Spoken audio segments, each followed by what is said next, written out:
First India अपना खास programme विधानसभा लेकर आ पहुंचा है किशनगढ़ विधानसभा क्षेत्र। वो सीट जहां बीजेपी ना कांग्रेस बल्कि निर्दलीय ने बाजी मारी।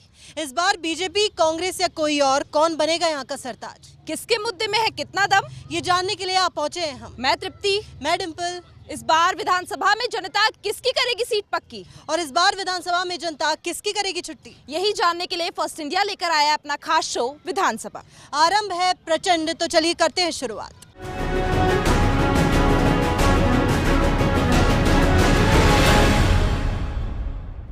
इस वक्त हम विधानसभा शो के साथ आ पहुंचे किशनगढ़ विधानसभा क्षेत्र में, जहां पर न बीजेपी, कांग्रेस, पिछली बार जो निर्दलीय उम्मीदवार था उसने जीत दर्ज करी, लेकिन इस बार जो जनता की क्या राय है। हालांकि जुमलेबाजी, नारेबाजी से काम नहीं चलेगा, बात होगी सटीक उस बात पर जहां जनता को हित मिला, जनता के हित में जिस पार्टी ने काम किया, और आगे किस मुद्दे पर, किस बात पर आके जनता वोट देगी और इस बार विधानसभा चुनाव में उस पार्टी को विजयी बनाएगी। बिल्कुल डिम्पल, आपने सही कहा कि किसको इस बार वोट मिलेगा। इस बार देखा जाए तो विश्वास जो जताया था वो निर्दलीय पर जताया था।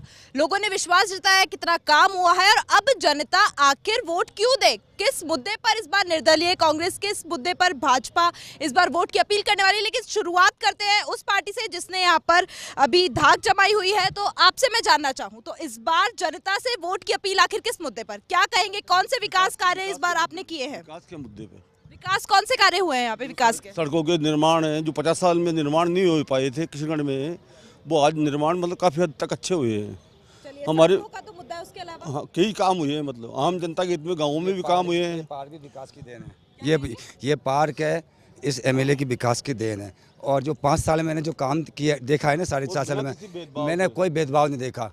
चलिए डिम्पल, अगर यहाँ पर निर्दलीय की बात सुनी जाए तो ये कहना कि विकास का मुद्दा इस बार सबसे बड़ा रहने वाला है और उसी मुद्दे को लेकर जनता से वोट की अपील भी, तो जरा पूछिए भाजपा से और दूसरी पार्टी से कि इस बार उनका मुद्दा क्या रहने वाला है। देखिए तृप्ति, विकास को लेकर सभी पार्टियां अपनी अपनी बात कहती जरूर है, लेकिन वाकई जमीनी स्तर पर यह पता लगता है कि जनता के लिए काम किसने किया, जनता के हित में किसने काम किया। यहाँ से भी पूछना चाहेंगे, भाजपा के कुछ लोग हमारे साथ मौजूद हैं, इनसे पूछना चाहेंगे कि क्या इस बार मुद्दा रहने वाला है कि भाजपा इस बार चुनौती दे, इस बार विधानसभा चुनाव में जमीनी स्तर पर उतरे। विकास का मुद्दा रहेगा, जो पार्टी विकास कराएगी और मतलब वो सफल होगी, बीजेपी का समर्थन करेंगे और विकास ही मेन मुद्दा रहेगा। चलिए, विकास के मुद्दे पे भाजपा को समर्थन करेंगे, और क्योंकि भाजपा ने, कांग्रेस ने काम नहीं किया और भाजपा यहाँ पर काम करेगी, इसको लेकर पूछना चाहेंगे। लेकिन तृप्ति, वहां से भी जरा पूछिए कि वाकई ऐसे कौन से विकास के मुद्दे हैं जिसको लेकर अब तक काम हुआ है और उसको लेकर आश्वस्त हैं कि उन्हें विजयी बनाएंगे इस बार भी। बिल्कुल, चलिए अगर मैं आपसे जानना चाहूँ तो कौन से ऐसे वो कार्य जिस पर जनता इस बार आपको वोट दे, क्योंकि विश्वास आप पर जताया है, उम्मीद थी कि आप काम करेंगे, अब आपके कामों पर ही आपके आगे वोट मिलेंगे, तो कौन से काम किए आपने?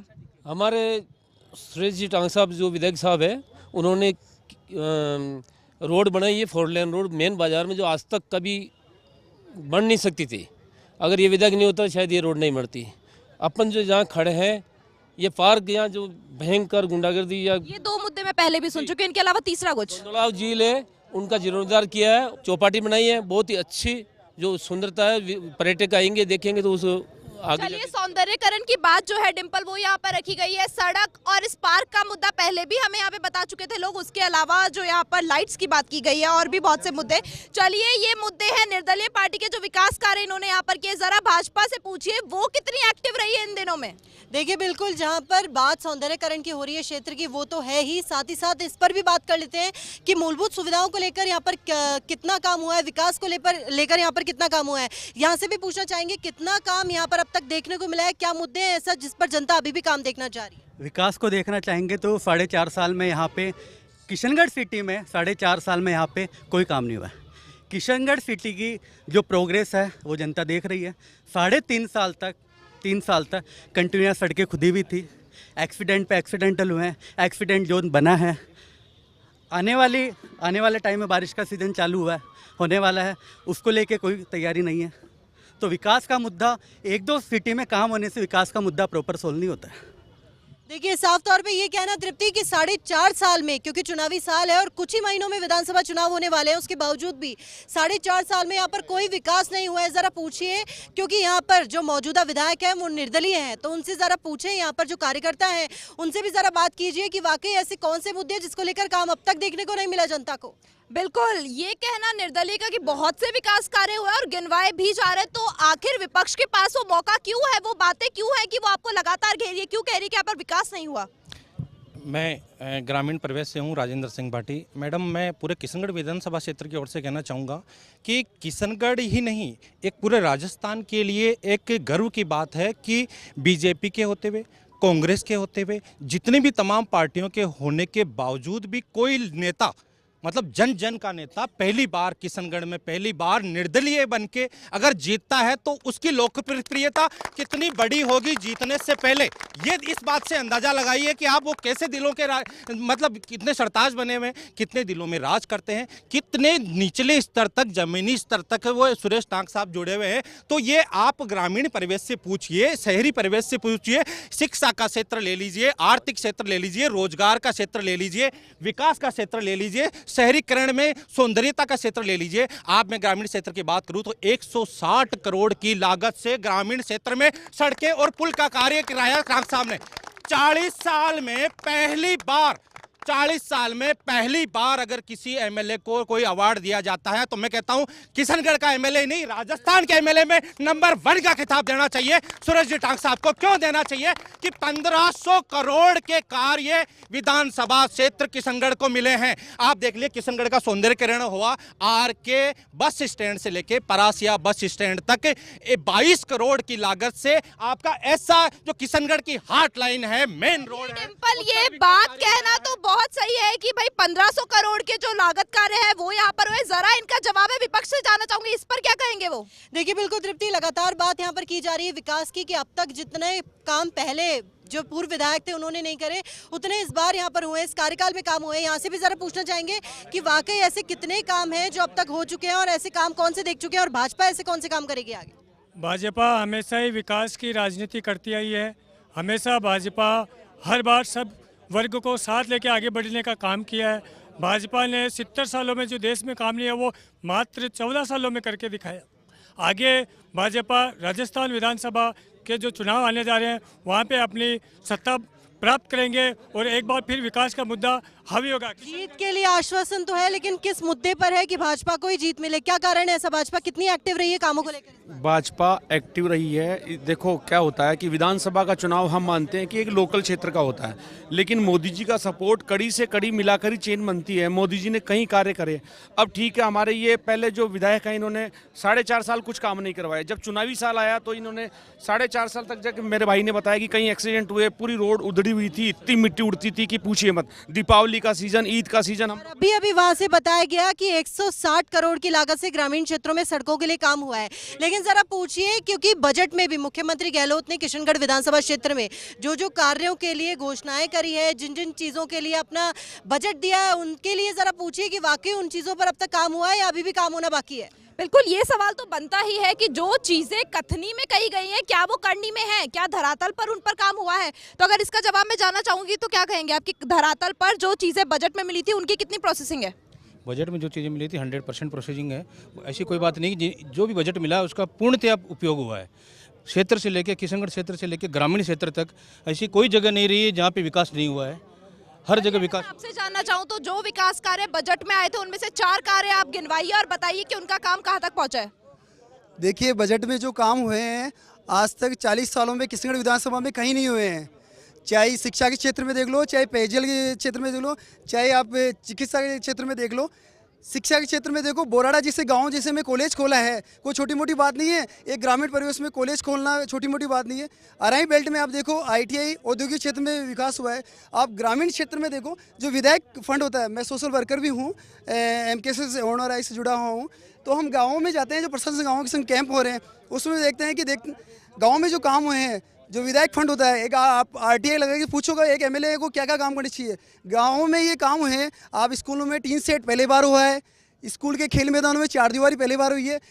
जो बैठने की जगह है, तिबारा पास होना, विद्युत शिफ्टिंग कराना, ये पहली बार हुआ है। हमने तो आरटीआई लगे देखी है कि एक जनप्रतिनिधि के क्या क्या काम होते हैं। किशनगढ़ की राजनीति वो सबसे जड़ी है कि जो भूमाफियों की कमर टूटी है, इसलिए लोगों को भी नाराजगी है। डिम्पल, जब विकास कार्य है और गिनवाए भी जा रहे हैं तो आखिर घेरने का मुद्दा क्या है? क्यों घेरे जा रही है विपक्ष? और अगर घेर भी रही है तो जरा इनसे वो मुद्दा पूछिए, इनसे वो डाटा पूछिए कि इन्होंने कितना एक्टिव रहे, इन्होंने कितना काम किया है जब कार्यकाल निर्दलीय का था। देखिए, उधर से लगातार एक के बाद एक जो विकास के मुद्दे गिनाए जा रहे हैं यहाँ से, लेकिन जो युवा हैं वो असल बात बता पाएंगे। युवाओं से यहाँ पर बातचीत करना चाहेंगे कि कौन सी चीजें ऐसी हैं जो यहाँ पर अब तक हुआ है। युवाओं के हित की बात करें, युवाओं के हित में अभी तक तो कोई भी कार्य किशनगढ़ में अच्छा नहीं हुआ है। रही बात है जो विकास की, तो हर गांव में, मैं ग्रामीण क्षेत्र से आता हूँ, हर गांव के अंदर सिर्फ लोकार्पण हो रखे हैं। सड़कें वहाँ पर नहीं बनी हुई है, टिन सेट लगे हुए हैं, सिर्फ लोकार्पण लगे हुए हैं, वहाँ पर किसी प्रकार का टिन सेट नहीं हुआ है। आज तक युवाओं को ऐसी कोई चीज़ नहीं मिली जिससे युवाओं को राहत मिल सके। सिर्फ बेरोजगारी बढ़ रही है। इसके अलावा किस प्रकार के किशनगढ़ में किसी तरह का कोई भी कार्य अच्छा नहीं हो पा रहा है। अभी अभी वहाँ से कहा गया कि आर्थिक रूप से जो क्षेत्र में बड़े काम हुए हैं, लेकिन पूछना चाहेंगे क्या काम हुए? रोजगार यहाँ पर मिला, बेरोजगारी दूर हुई, क्या काम हुए? मैम, यहाँ पे युवाओं की बात कर रहे हैं कि रोजगार मिला है। यहाँ युवाओं को सबसे पहले किशनगढ़ में क्राइम मिला है। आज जो किशनगढ़ के 4.5 साल में जो क्राइम लिस्ट आप देखें, मेरे प्रशासन यहाँ रखी है, भले आप डाटा ले सकते हैं। जितना क्राइम यहाँ पे किशनगढ़ में बढ़ा है इस कार्यकाल 4.5 साल में, आज तक नहीं बढ़ा है। और आज हॉस्पिटल की, मैं तथ्य पे बात करता हूँ, आज हॉस्पिटल की हमारे यहाँ सबके पास व्हाट्सएप ग्रुप है। आज ग्रुप में चल रहा है कि वहाँ पंखे नहीं है, वहाँ के कर्मचारी परेशान है, कूलर नहीं है, हॉस्पिटल में डॉक्टर नहीं है, विद्यालय में टीचर नहीं है। ये एक स्कूल की नहीं है, यहाँ एक हमारा 210 गाँव का और एक सबसे बड़ा महाविद्यालय है, वहाँ पे लेक्चरर नहीं है, प्रॉपर फैकल्टीज नहीं है। देखिए तृप्ति, साफ तौर पे ये कहना, एक तरफ युवाओं का ये कहना कि जो जगह है वहाँ पे क्षेत्रों में लोकार्पण जरूर हो रहा है, लेकिन जमीनी स्तर पर वो कार्य नहीं हो रहे। दूसरी तरफ जो घोषणाएं होती है, चाहे चिकित्सा सेवाओं को लेकर हो, स्कूलों को क्रमोन्नत करने को लेकर हो, चिकित्सा सेवाओं के लिए अगर अस्पतालों में है जो हालत है वो कस्ता है, सुविधाएं वहाँ पे प्रॉपर नहीं है, और स्कूलें हैं तो वहाँ पे शिक्षक नहीं है पर्याप्त, और वहाँ पर जो सुविधाएं हैं वो प्रॉपर नहीं है। तो ऐसा कौन सा विकास है जिसको ये विकास कह तो रहे, नहीं वाकई जमीनी स्तर पर वो विकास नहीं कहा जा रहा है? बिल्कुल, बहुत बड़ा आरोप जो है वो विपक्ष की ओर से लगाया जा रहा है, और वो आरोप ये कि भाई जो कहा जा रहा है वो धरातल पर सही नहीं है। चिकित्सा को लेकर आरोप यहाँ पर है, शिक्षा को लेकर आरोप यहाँ पर है। क्या इस पर जवाब देना चाहेंगे? क्योंकि जवाब बनता है, अगर सीएम ने कुछ चलाया है तो उसका जवाब यहाँ पर दीजिए। चिकित्सा में मैडम हमारे यहाँ राजकीय यज्ञनारायण अस्पताल था, जिसको हमारे विधायक सुरेश जी टांक ने जिला अस्पताल की घोषणा कराई, और हॉस्पिटल के अंदर नहीं तो रोडें थी, नहीं कोई सुविधा थी, और वहाँ पे जो भी पर्ची का काउंटर था तो बाहर धूप में रहते थे। उनके लिए बढ़िया काउंटर, आम जन को जितनी भी सुविधा मिले, जैसे 30 लाख रुपए की एम्बुलेंस राजकीय अस्पताल में दी। इसके अलावा ब्लड बैंक में सेपरेटर लगवाए। जहाँ हमारी मोर्चरी है, जहाँ हमारे एक्सीडेंट होते हैं, आए दिन बहुत बड़ी मंडी है, मार्बल एरिया है, एक्सीडेंट होते हैं, वहाँ पे जो पोस्टमार्टम होता है मैडम, वहाँ बैठने के लिए जगह नहीं थी। वहाँ पे सड़कें बनाई, बैठने के लिए व्यवस्था करी, आमजन जो भी जावे अच्छे तरीके से बैठ के दवाई ले सके।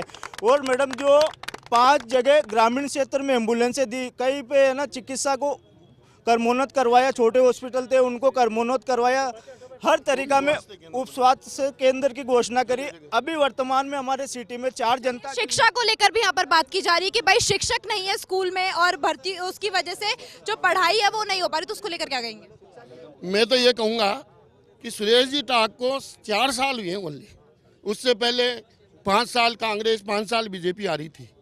तो सारा ही जितना कार्य सुरेश टाक ने किया है ये उसका हौसला है। और मैं तो ये कहूँगा कि मंजिल उसी को मिलती है जिसके सपनों में जान होती है, और पंख होने से क्या होता है, हौसलों से उड़ान होती है। और उसने ऐसा हौसला दिखाया कि किशनगढ़ विधानसभा क्षेत्र में भूतों ने भविष्य था। मैं कहूँ सुरेश टाक ये बात कहना कि भाई यहाँ पर काम जितना हुआ है वो ना भाजपा कर पाई, ना भाजपा से पहले कांग्रेस का कार्यकाल कर पाया, तो ये बात कहना कहीं ना कहीं बहुत सही है कि इन चीजों से। और डिम्पल ये कह भी सकते हैं कि जो आर पार की लड़ाई, जो कटाक्ष हम यहाँ पर देख रहे हैं, वो लगातार और चलने वाली, तो हमारा जो ये सफर है इसको जरा यही रोकेंगे। देखिए बिल्कुल, अब तक जितने मुद्दे और जुमलेबाजी नारेबाजी हमने बहुत सुनी, लेकिन वाकई वो मुद्दा जानने के लिए भी फर्स्ट इंडिया जमीनी स्तर पर उतरा है कि वाकई मुद्दे क्या है, जनता की बात क्या है, और वाकई ग्राउंड स्तर पर, ग्राउंड जीरो पर जाकर वो पहल हमने फर्स्ट इंडिया ने की है कि वहाँ की जमीनी हकीकत को टटोलने की, कि किस पार्टी ने कितना काम किया और इस बार विधानसभा चुनावों में किसको जीत मिलेगी। अब तक इतने मुद्दे सुने, आगे और भी मुद्दे सुनेंगे, लेकिन एक छोटे से ब्रेक के बाद।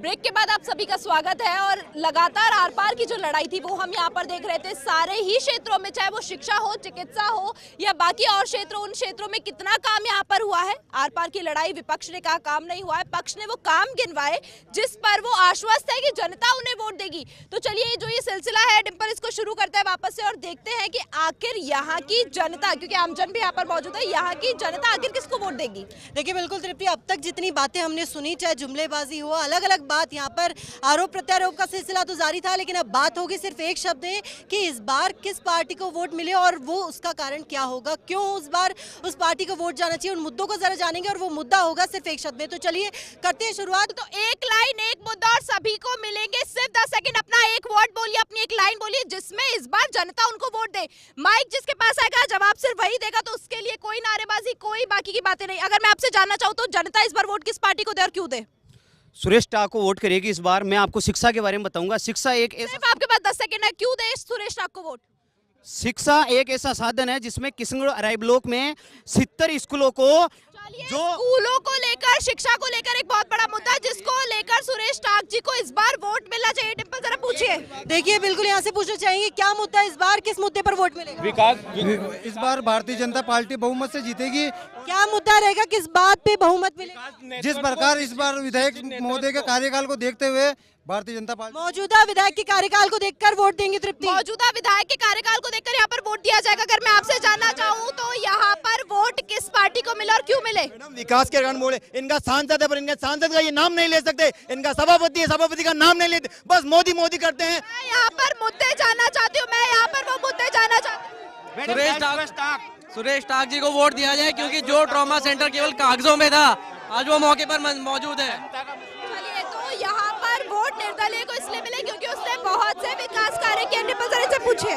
देखिए बिल्कुल यहाँ से भी पूछना चाहेंगे क्या मुद्दा इस बार रहेगा? शिक्षित युवा और शिक्षित कैंडिडेट। शिक्षा के ऊपर वोट किस मुद्दे पर? क्या मैम? किस मुद्दे पर वोट? शिक्षा के मुद्दे पर विकास चौधरी। देखिए तमाम मुद्दे तृप्ति यहाँ पर चल के आ रहे हैं और अलग अलग तरीके के जो मुद्दे सुनाई दे रहे हैं। बात ये कहनी है कि अभी तक जितने मुद्दे यहाँ पर सुने, हालांकि आपने माहौल देखा, यहाँ पर नारेबाजी लगातार हो रही है, लेकिन फर्स्ट इंडिया सिर्फ जमीनी स्तर पर इसलिए आया है कि जमीनी हकीकत जान सके और जनता इस बार वोट किस पार्टी को देगी और किस कारण से देगी वो जानने के लिए जमीनी स्तर पर। बिल्कुल, ना नारेबाजी से, ना जुमलेबाजी से, ना चिल्लाने से अपनी बात यहाँ पर रखी जाएगी। फर्स्ट इंडिया जानने आया है वो मुद्दे जिससे जनता को राहत मिले, जनता के लिए किसने काम किया है वो जानने के लिए यहाँ पर फर्स्ट इंडिया आया है। और वो हमने जाना भी। डिम्पल हमारे सफर को यहाँ पर अभी रोकते हैं और बढ़ते आगे की विधानसभा की और देखते हैं कि आखिर वहाँ पर के लिए हमें दीजिए इजाजत। मिलते हैं अगले एपिसोड में। नमस्कार।